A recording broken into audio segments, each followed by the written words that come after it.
امام حنیفہ رحمہ اللہ تعالیٰ کے بارے میں یہ جو جھوٹ مشہور کیا نا انہوں نے کہ ان کو گناہ دھلتے ہوئے نظر آتے تھے، اور بڑا دکھ ہوتا ہے کہ مفتی تقی عثمانی صاحب جیسی شخصیت بھی یہ کام کر رہی ہیں۔ وہ اس لیے کر رہے ہیں کہ وہ یہ سمجھتے ہیں کہ شیخ الحدیث شیخ زکریا کاندلوی نے فضائل اعمال شریف میں جب لکھ دیا ہے تو ٹھیک ہوگا، اور اس میں آگے یہ بھی لکھا ہے کہ ان کو یہ بھی پتا چل جاتا تھا اس نے حرام کام کیا ہے یا اس نے کوئی واجب چھوڑا ہے یا کوئی مکروہ کام کیا ہے یا بالکل یعنی کوئی مستحب چھوڑا ہے، ایک ایک نٹی گریٹیز وہ ان کو پتا چل جاتا تھا۔ تو میں نے اس پہ میرے کلپ بھی چڑھے ہوئے ہیں کہ بخاری مسلم میں حدیث ہے قیامت والے دن اللہ تعالیٰ گناہگار شخص کو بلا کے کہے گا کہ تو نے یہ کیا، اور اپنے اور اس کے ایک پردہ کرے گا باقی مخلوق سے، کہے گا تو نے یہ کیا یہ کیا یہ کیا، قریب ہے وہ سمجھے گا مارا گیا۔ اللہ فرمائے گا دنیا میں پردہ رکھا اب بھی رکھوں گا۔ اللہ تعالیٰ پردہ رکھتا ہے، وہ کہتے ہیں جی اللہ اگر دکھائی دے وہ کرنا کیا ہے وہ چوں کسی دوسرے بندے کو کسی دوسرے کا گناہ دکھا کے نکالنا کیا ہے اس میں۔ صحابہ کرام کو تو بخاری مسلم میں آتا ہے نبی علیہ السلام کا خچر بدک گیا، آپ رک گئے، اور وہ کہتے ہیں جی دیکھا نا خچر بدکا ہے، تو بزرگ بھی بدک سکتے ہیں۔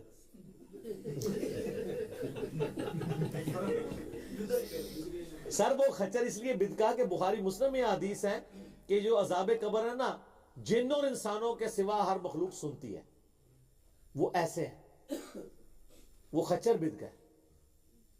وہ کہتے ہیں دیکھیں، اور یہ بیان کرتے ہیں، وہ کہتے ہیں نبی علیہ السلام خچر کے اوپر بیٹھے تو خچر کو بھی علم غیب آ گیا، نبی علیہ السلام جس خچر پہ بیٹھے اس کو تو علم غیب آ گیا، اور جو ہر وقت نبی کی صحبت میں رہتے ہیں ان کو پتہ ہی نہیں چلتا قبر کو عذاب ہو رہا ہے، یعنی صحابہ کرام۔ یعنی پھر آپ یہ کہنا چاہ رہے ہیں کہ خچر کا علم صحابہ کرام سے زیادہ ہے؟ ایج انجینئرنگ، کیا بات، انجینئرنگ۔ اور بھائی خچر کو اللہ نے ڈومین اس کی وہ رکھی ہے، جیسے پرندہ اڑ سکتا ہے کوئی بزرگ نہیں اڑ سکتا۔ اب تو ہم اعتماد سے کہہ سکتے ہیں نا نہیں اڑ سکتا نا سر، ثابت ہو گیا، کئی دفعہ کر چکے ہیں، ورنہ جو شوق ہے اڑنے کا مدار پاکستان چڑھانے ہیں انہوں۔ تو یہ پھر وہ کہتے ہیں کہ جی وہ اللہ دکھاتا، وہ اللہ کے بارے میں وَلَا تَقُولُوا عَلَى اللَّهِ إِلَّا الْحَقِّ، اللہ کے بارے میں کوئی ایسی بات نہ کرو مگر وہ جو حق پر سچ پہ مبنی ہے۔ آپ کو کس نے اختیار کیا کہ آپ لوگوں کو اللہ کے نام کے اوپر یہ دھوکہ دو کہ امام حنیفہ کو اللہ چاہے تو نہیں دکھا سکتا، یہ کرامت ہے۔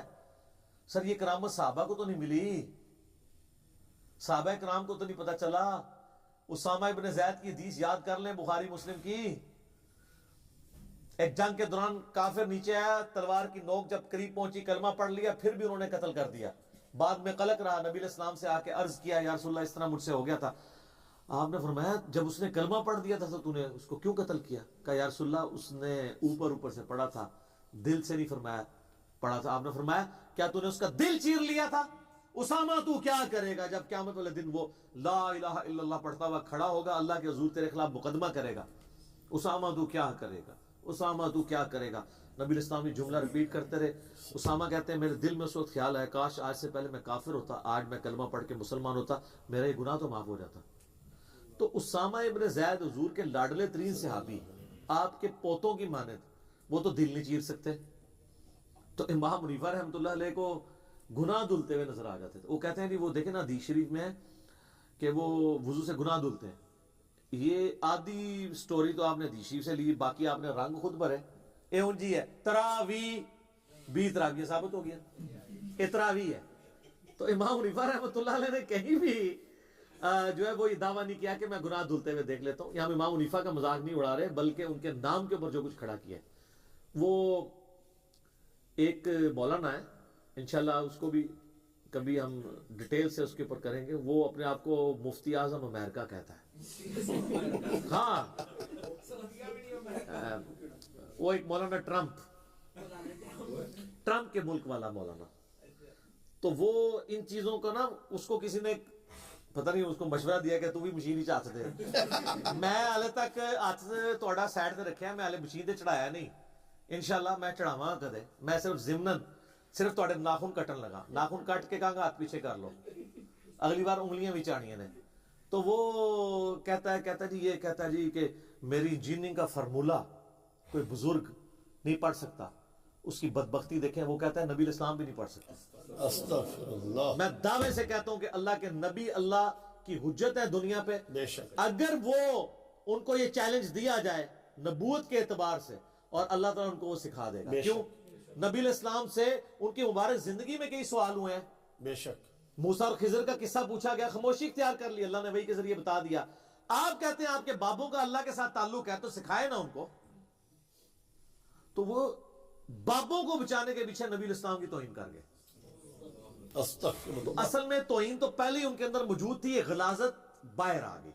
جو ہم یہ کہتے ہیں نا کہ یہ پیغمبروں سے زیادہ درجہ دیتے ہیں اپنے بابوں کو, یہ پریکٹیکلی جب یہ اس قسم کے بکواسات کرتے ہیں نا, اور یہ ثابت ہوتی ہے. اور میں آپ کو کلیئر کٹ بتاؤں, یہ پاکستان میں ہوتا نا تو میں خادم رضوی صاحب حفظہ اللہ سے ریکویسٹ کرتا, آپ دیکھتے اس کے ساتھ ہوتی کیا 295C نہ لگی ہوتی اس کے اوپر ابھی تک. تو یہ میرے کلپ سے ڈرے ہیں آپ, میں یہ فتنہ کھڑا نہیں کرنا چاہتا, ورنہ میں اس کو لا کے اتنا عام کروں کہ اس کا امریکہ میں رہنا مشکل ہو جائے جب تک یہ رجوع نہ کرے. اس کے نیچے بھی کئی لوگوں نے کامنٹس کیے ہیں کہ جی علی سے ہمیں لاکھ اختلاف, لیکن آپ نے تو رسول اللہ کی توہین کر دی ہے یہ جواب دیتے ہوئے. تو سر اب آپ کو بھی سمجھ آ جانی چاہیے یہ بابوں کے دفاع میں کس حد تک غلاظت میں اتر سکتے ہیں. اور یہ آٹومیٹک ہے سر, ایک دل میں اللہ کے نبی کی محبت صلی اللہ علیہ وآلہ وسلم اور بابوں کی غلط تعلیمات کٹھی نہیں ہو سکتی. بے شک. یہ اللہ ان سے چھین لیتا ہے. جو سورہ یونس میں آتا ہے ہم ان پہ گندگی ڈال دیتے ہیں, ان کے اوپر گندگی پڑی ہوئی ہے. فی طغیانہم یعمہون.